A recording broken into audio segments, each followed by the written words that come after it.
Hi everybody, and welcome back to FANG Friday. This is Ross Healy, the Chairman of Strategic Analysis Corporation and a Senior Portfolio Manager at McNichol & Associates Asset Management. Well, as you realized, we were off last week for the two national holidays of Canada on Friday and the United States on Monday. But I still want to wish everyone, in retrospect, a happy and prosperous Canada Day and Independence Day to our viewers south of the border. Since the last time we met 2 weeks ago, virtually nothing to speak of has actually happened to the FANG stocks. They've been kind of treading water, as I will show you in a moment. So, in effect, there's nothing really new that I can add in terms of fresh insights compared to 2 weeks ago. But in other places in the market, the commodity stocks have been ravaged. And so, with the attention being taken off the NASDAQ and the FANG stocks, perhaps they have been happily enjoying a breather out of the limelight. Nothing that I have seen yet, however, would allow me to say that there is any change in the overall SVA master trends of these stocks. I should also probably add that the SVA charts of the major markets are also staying on their bearish path. However, this is not to say that there is nothing for you to do. To paraphrase John Milton, but in a portfolio context, they also serve who only stand and wait. But of course, it's the waiting for what that we are interested in. So let's see if there is any message in those FANGs. However, before we take a closer look at the FANGs, as always, I do like to say thanks to everyone who likes this video and all our subscribers.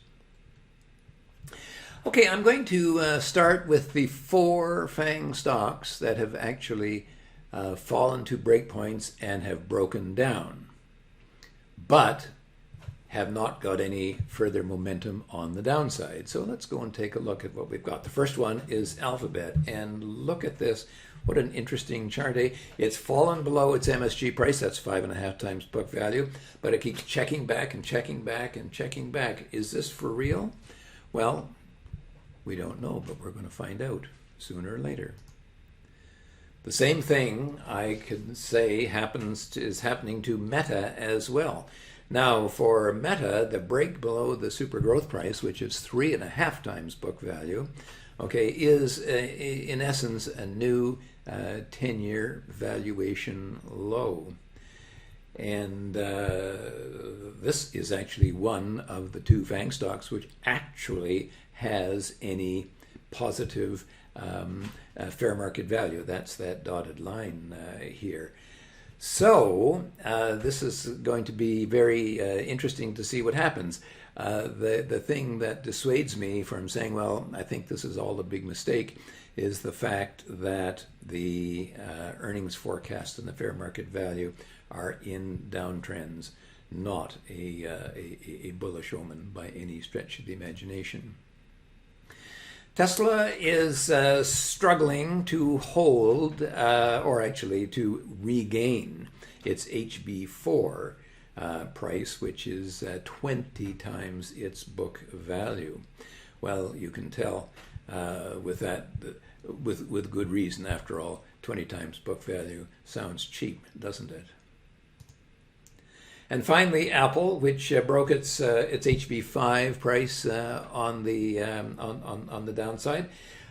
You know, as I've said before, however, with Apple, we need the current balance sheet, which actually will be due in a couple of weeks, and we'll actually find out whether we did get a breakdown or not, and then I think we will be able to clarify the outlook for Apple by quite a degree.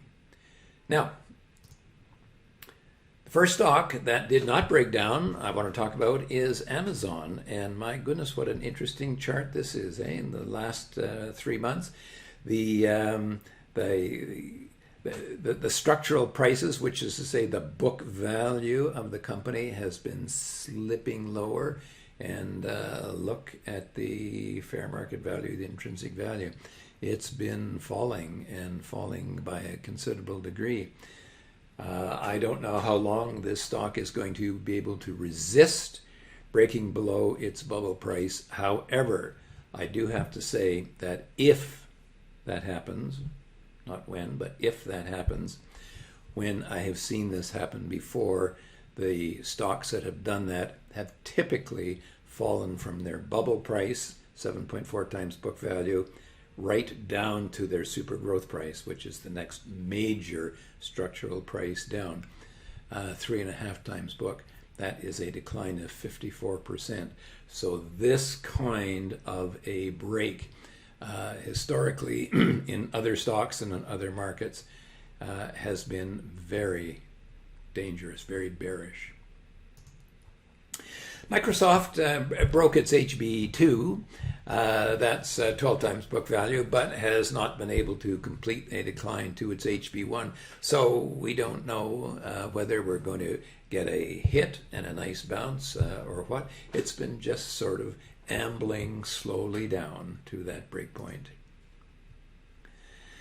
Netflix has not quite, but almost met my downside target that I set, remember, quite a few months ago, when the stock was way up at its HB3, which was some 12 times book value. And I said, look, historically, this stock has bottomed at its super growth price. It's here. And now the question is, what's going to happen next?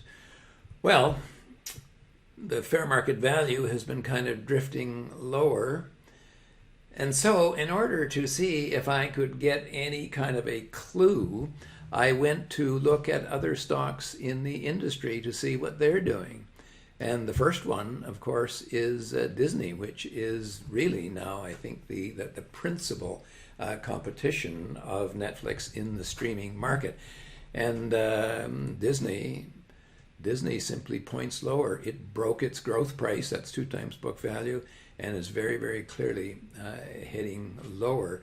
So as an omen, I would not say that this is particularly positive for Netflix, even if the super growth price looks awfully cheap to me. NVIDIA finally actually met its downside target at its HB2. In fact, NVIDIA, I think, was about the worst performing of the FANG stocks in the past 2 weeks, and actually hit a new low as compared with the rest of the FANG stocks. And the question is, where does it go? Well, one thing that I can do is I can go and I can look at other members of the semiconductor industry. And one which I think you will find particularly interesting is Intel. And here, for your listening enjoyment, is the 40-year chart of Intel. Okay, and when we look at that, something really interesting has happened. For the first time in 40 years, Intel has cracked below its high conservation price. That's 1.5 times book value. The omens are not auspicious. So in summary, Amazon is holding at its bubble price, basically its long-term valuation low. It's never been below there, and does not wish to go willingly into this night. The problem at present is that everything is working against the investor. Slipping earnings, failing fair market value, and now a falling balance sheet.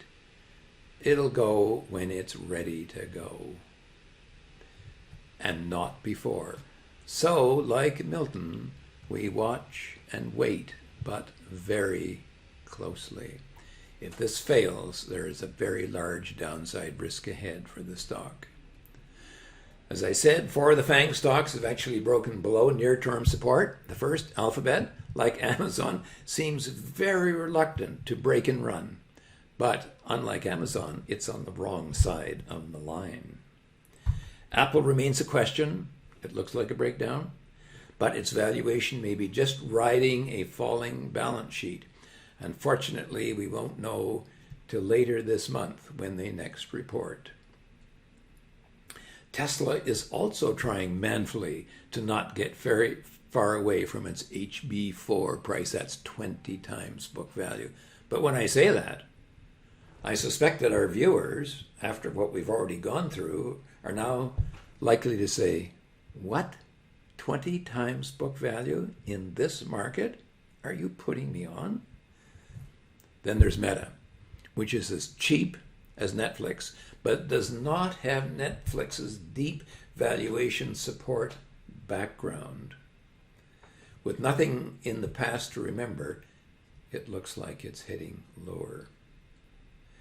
Microsoft is almost down to a possible trading opportunity at its HB1 price, or 10 times book. So I would watch this stock for a direct hit, because there could be a modest rebound that follows. Netflix is, perhaps paradoxically, sort of a brightish spot. It's down almost to its super growth price, a 20-year valuation low. It's been there twice before. And if the market has a memory, as we have experienced many times, the stock may be trying to stabilize despite fairly modest values. Now, they may be modest, but at least they're positive, which most of the FANGs and most of the NASDAQ 100 itself cannot say. My main concern with Netflix comes when I compare it to stocks in other streaming companies, which are all breaking lower, as I already showed you here with Disney. Nvidia finally finished its short-term breakdown move to its HB2, or 12 times book, but I think that the stock has further to go. When a stock itself does not give a clear message at a breakpoint, then I tend to turn to other stocks in the industry, and there the price action is not happy in the slightest. I showed you Intel, which has broken to a new 40-year all-time valuation low, but even giant Taiwan Semiconductor has been acting poorly as well.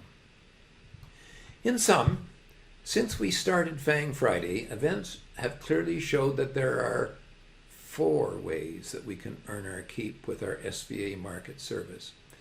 The first is to help you find stocks to buy. Second, as we have seen notably with Netflix, you saw how you can avoid the kinds of really big losses that the market can inflict on your portfolio. Third, as I showed you this week, when I don't know what a given stock plans to do, I can always ask its brothers and sisters what they plan to do. Stocks in the same line of business very frequently offer a strong indication of what may be about to happen to your stock. Finally, of course, SVA can get you into or out of the stock market itself. If you tuned into our Surviving and Thriving in a Bear Market webinar, then you know that the markets are pointing lower and that now is not the time to be frisky. Many of the stocks that do not have sound and solid supporting fundamentals have been severely beaten down, but unfortunately, I fear that there is more to come, and perhaps much more in some cases. There are still an awful lot of very questionable valuations out there, believe me. The time for bullish markets will come again, I promise. But for now, please be very careful and watch those SVA breakpoints in the months ahead, both for failures and for the coming potential buying opportunities. Now, if you'd like to join our investment community, go to www.strategicanalysis.ca/pricing and get started right away. This is not the type of market that you want to risk navigating alone. The potential losses are too great. So, join our investment community. a day. For now, this has been Ross Healy, the chairman of Strategic Analysis Corporation and a senior portfolio manager at McNichol & Associates Asset Management, reminding you that nothing, including investing, is difficult if you have the right tools. I'll see you all next Friday.